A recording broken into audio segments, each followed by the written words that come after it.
And we're live. Welcome to episode number 38 of Sales Team Rescue. I am your host, Jeremy DeMerchant, and I want to quickly just share this into a couple of groups. But today, we are going to talk about something that's actually come up for me already in two separate conversations with people in two completely different parts of the world today. Um, and that is the topic of posture. So, when I say posture, I'm not talking about my physical posture, like how I'm actually sitting, because I guess I could sit up more straight. But posture in the sense of the way that you're presenting yourself, the way um, that you're coming across to your audience. Sorry, guys, my beard's driving me nuts here today. Um, the way that your audience is perceiving you, but most importantly, the energy behind what you're saying and how you're saying it. So a good friend of mine, Jim Padilla, has a saying that he says, which is, uh, it's not what you're saying, it's who you're being while you say it. And I think that's really, really powerful to address posture. Who are you being when you say something? Now, I'm going to go one step further and say that what you say does, have some kind of impact, right? And when you're talking to somebody about purchasing your product, closing a deal, and this applies to you whether you're a business owner or a sales rep or running a sales team, even because even if you're a sales manager running a sales team, this applies. Who are you being? Are you coming across as somebody who who is saying, "Hey, will you please do this for me?" And there's certain scenarios in real life where you can say, "Hey, do me a favor," but that is not the way you should approach most sales conversations or most deals. Okay, you don't want a big deal to be made based on a favor. You want a big deal to be made based on value. And part of the biggest piece, actually, of the perception of value doesn't actually come from the dollars and cents of return on investment. It plays a part, but a lot of it has to do with how you present yourself. And I'm not even talking about what you're wearing, although that can have something to do with it. You know, it could have a little bit to do with how your hair is done, but posture is about attitude and confidence. And so I want to give you an example. First of all, when someone approaches you and says, um, "Hey, I'm looking to sell this. Would you buy it?" Right? It doesn't feel valuable. I mean, I'm obviously giving an extreme example here, but let's go another step. Actually, hey, and this is actually the conversation I had earlier. Was helping somebody work on a proposal. Was discussing a strategy for mapping out a proposal, and one of the things that I shared was it's less important about what you're putting in there and more important about how you're feeling when you're writing it, because that's the energy that's going to come through. And the energy conversation might sound a little woo woo, and I'm okay with that. I don't care, because it's right. It doesn't matter whether you like the woo woo stuff or not. There's an energy thing there, and it does impact it, because it's like if you write an email when you're in a bad mood, that can come across. When you write a text and you're in a bad mood, that can come across. And so the energy that you put into something can come through it, into the other side of the conversation, whether you mean it to or not. And so when it comes to things like writing a proposal, or this applies for sales conversations as well, is your mindset, "Hey, how do I get this deal?" Or on the sales conversation, is it, "How do I close this sale? How do I get them to a yes?" Because if that's the mindset, a lot of people are going to be able to feel it, and it's not going to get you to where you want to go. In fact, when it comes to writing a proposal, this is the discussion I had with this business owner. Um, it wasn't, "Hey, how do we make this deal happen?" Or, "How do I get you to say yes to my deal?" It's, "Hey, look, we as a company, we provide this huge asset. We've got lots of experience. We are the absolute best in class at what we do. And I think we can create a win-win relationship here." So it's not this, and even if you're not physically doing this and coming across and saying, "Hey, please buy from me," right? Sometimes we think it, "Oh, I want this deal. How do I make this deal work?" And I don't want you to think about that. I want you to think about, how do we make it a win-win? Um, I'm actually less concerned about, if you can make the deal work, but I don't want you to be in the mindset of, I want the deal. I desperately need the deal. Please buy from me. Please say yes." Like that mindset, you're so attached to the yes And again, reference to my friend Jim Padilla. Him and I have completely different views on this one topic. I say don't be attached to the outcome. He says you absolutely should be attached to the outcome, because if you're not attached to the outcome, you don't care about what you're doing.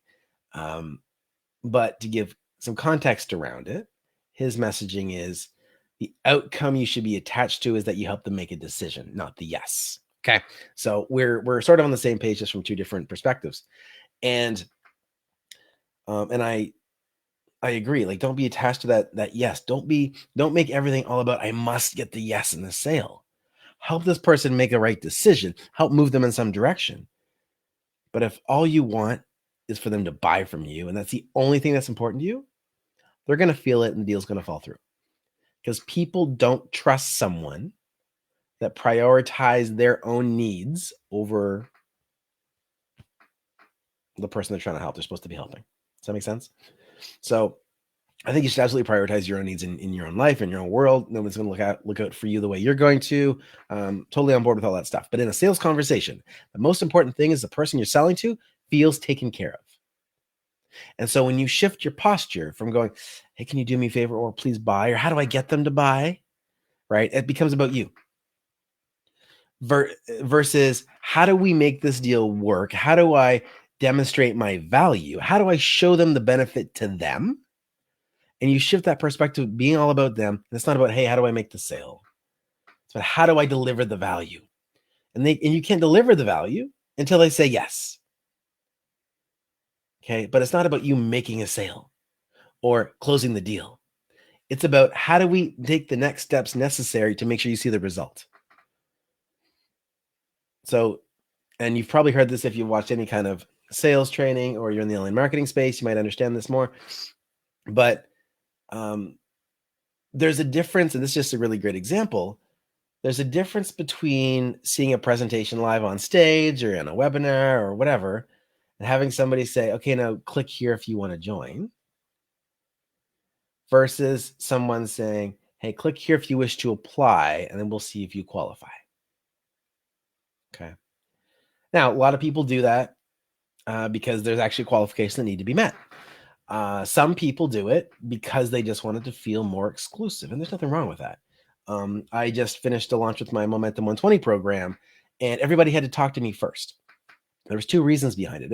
I mean, one, it totally is a posture play where like I need to make sure you're the right fit. So this is an exclusive group, and it is though. Okay, so there's only a few people in this group. It's a small, intimate group. But two, I needed to make sure that everyone there was a fit to work with everybody else that had already enrolled. Okay, because protecting the group is really important.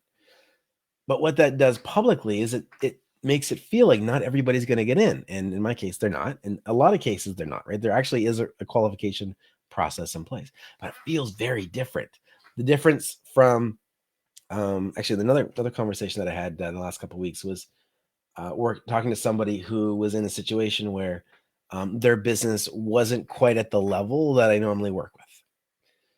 And so I could say, look, like we might be able to still work something out, but I need you to prove to me X, Y, and Z, or meet these three requirements or guidelines. I don't want to give too many details on the specific situation for privacy reasons, but I wanted to switch it so that it wasn't me saying, hey, how can we get you in, right? It was, hey, look, if we want to move forward, we can make this a win-win situation. But in order to make sure you're ready, to make sure you're going to get the best results, to make sure you qualify, I need to see X, Y, Z from you. Okay. So this is a big deal because of how it shifts the conversation, how it shifts the energy of what happens. And today, for some reason, I'm talking about energy, but I guess that's the core piece when it comes to posture. And I've got titled this "Posture Makes Perfect." Now, doesn't make you the perfect salesperson, but it's the perfect sales formula. If you're coming from a place of trying to create a win-win, coming from a place where you're confident that what you have will deliver the result, or that the pieces in your process are to ensure that confidence, like making somebody apply to make sure that they fit, making sure that they'll follow through, making sure that they, one of the qualifications from Momentum 120 was that you've got a lifetime value of a client of at least $1,000. And not that it wouldn't work for somebody with a lower lifetime client value, but it ensures that I can, nearly guarantee them a 10x return on their investment because I know I can get them 10 sales. And if their client value is at least $1,000, that's $10,000 in revenue generated, and that gives them a 10x return on the $997 investment for M120. So that's part of the reason why I built that in. And I want to challenge you to do the same whenever you're approaching anything that has to do with with sales conversations, sales proposals. You're writing an email to somebody, and even in your personal life, you can apply this. Where when you approach it, don't think of it as what's in it for me. Think of it as what's in it for them. Because no matter what the conversation is, a sales conversation, a personal conversation, whatever, most of the conversation you have day after day, they're selling. It's a sales conversation, right? In relationship, you're selling people on, your partner on why you want this for dinner, or why you want to go here, or why this is the this is the new car you want to buy, or you're selling them. They're all sales conversations, and that's a good thing. But when you approach it from what's in it for them, in that mindset, you're going to have better success, because people don't like to be sold to, but they love to buy. And every time someone agrees with you, that's one form of them buying. They're buying into your idea. They're buying into your methodology. They're buying into your values. And so if you focus on how do we get that, what's in it for them being the main focus of the conversation, because I don't want you thinking about what you get out of it. I mean, you got to keep it in mind as far as the bigger picture. But in the specific sales conversation, your goal, your job in a sales conversation is to help somebody move from point A to point B. They get to decide what point B is. And maybe point B is just a decision to not do anything. So that's a very real possibility, right? But it's your job to show them what that means, what the result is if they don't do anything. It's not, oh no, I want the sale. How do I make the sale? I got to make my numbers for the month. No. It's how do I make the most value in this sales conversation to create a win for the person on the other side? Because I know the value I can deliver in the conversation can have a huge impact. So when somebody books a strategy session with me, I don't go, oh, well, I really hope that they buy. I go full tilt on what I can do to show them value. And if we create a momentum in there and we identify a next level of problem that I can help solve with an offer. For example, if I meet with let's say a VP of sales at a company, they've got a couple sales managers, a bunch of sales reps, and I'm helping them coordinate, could be a compensation plan rewrite. It could be, training programs. It's how do you monitor calls, right? Like we can go through all this stuff, but after we kind of do a blueprint session on how they can get more from their team, maybe they want to bring me in. Maybe they want to have me come in and help coordinate, train their managers, help map out a process for effectively coaching their team, create the frequency for how often you should be listening to the call recordings, set the metrics, track the metrics, how are things built out in the systems and the CRM and all these pieces, right? There could be lots of next steps, especially for people that have sales teams who want to add another $5 million over the next 12 months. That's where I come in, okay? But when I'm in that sales conversation, my first goal is to show them that I can think outside the box, show them that I can think outside of what they're normally used to dealing with. And then if I give them that value, then the next natural step, if I've delivered the value in a way that they see that they want more, if they see that I've delivered it in a way to them that their team would appreciate, and that's something that they can't do themselves, then the next logical step and the next emotionally aligned step is to continue to get my support. So that's my approach. That's the way I want you to look at it, is not talk about how do I make the sale. Okay. I'm all about tracking numbers and competition and, hey, how many can I get today? And that's great. But in the conversation, or when you're sitting down to write the proposal or the email or the text message, or make, or reach out and even make a phone call, focus on what you can do for them, because I'm going to tell you, they don't care about your sale. And if you focus on something that they don't care about, you're wasting your time. Focus on what's in it for them. What's the problem? Get clear on the problem you can solve for them, and then solve it. And you might not be able to solve it completely, right? You can't solve all the world's problems in a single sales conversation.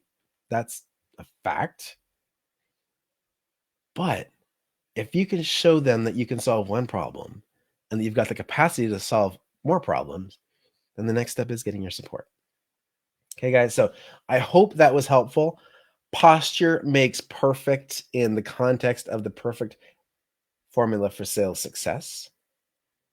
Okay, sales is serving. Serve that person on the other side of the phone or in the video or email or proposal or whatever it may be. Don't, and even when it comes to objections, here's another thing, little bonus that I'll throw in. When you're getting objections, when you're getting concerns, don't take them in a standoffish way. Like, don't think of them as when somebody says no or they've got a question or concern, that it's actually some form of pushback, because it's not. Okay. Welcome the questions, invite the questions. Don't be the person that's scared to defend what they're doing. Be the person that welcomes the concerns in the context of what matters to the person you're speaking to. Another person I was giving some feedback to today, we talked about closing questions. And the question that he had shared was, I believe it was, is there anything stopping us from doing this deal? Something like that. That wasn't exactly it. And the goal was to get to the yes, right? So I challenged him to say, look, why don't we switch it around? I don't want you to be thinking about making the sale at this level. I want you to be thinking about seeing if the deal you're working on is truly a win-win. So let's switch it up. Let's ask the question, what do you see in the existing deal that might get in the way of this being a win-win? Or what in this deal is standing in the way of us making this happen? Right? Get those objections right up front. It's okay. They're not saying something about your product is bad or wrong. They're just telling you it doesn't fit. Welcome that. Get it up front, because maybe it actually doesn't matter. But if you're so concerned with going, oh, well, compared to what? Like, what is, if somebody says, there's the frequency of the calls that you want to have or whatever, it's not going to work. But it probably doesn't really matter. Right. And if it is, then great, address them. Awesome. You know what? We can change that. We can fix that. We can adjust that. Or, you know what? I understand. And here's a way that we can make that work for you. Right. If we're talking about like live calls for a program as an example, you know what? This is the time that I've committed to everybody, so I can't make that change. However, as long as you commit to a time the following day to watch the recording, you can get nearly as much value. And knowing that you're not going to be able to make those calls live, if you want to submit a question in advance, I'll answer it so it's there in the recording. Bam, scheduling problem solved. Okay. So simple things like that, but you don't get there if you're so concerned about resisting the objections, or you're so concerned about making the sale. Welcome the objections, welcome the concern, make the win-win, lead with value. And as long as you're leading with the needs of the other person in mind and confidence that you have the ability to make an impact on them, then you're working with the right level of posture. Okay, guys. So thank you. This was episode 38. Posture Makes Perfect on Sales Team Rescue. I'm your host, Jeremy DeMerchant. Remember, if you want your sales team blueprinting session, this is a complimentary call that I do with anyone that has a sales team, is in the process of building a sales team. You want some support. I want to help you map out the process. Go to salesteamrescue.com. Let me put that up on the screen for my shameless plugs. Here we go. Okay, salesteamrescue.com. Book your sales team blueprinting session. And for the replay of this call, previous calls, and to be reminded of upcoming calls, go to salesteamrescue.com as well. And we will see you next week right here, 2 p.m. Eastern, every Wednesday on Headspace TV. Again, I'm Jeremy DeMerchant, guys. Remember, get uncomfortable, get results. Cheers.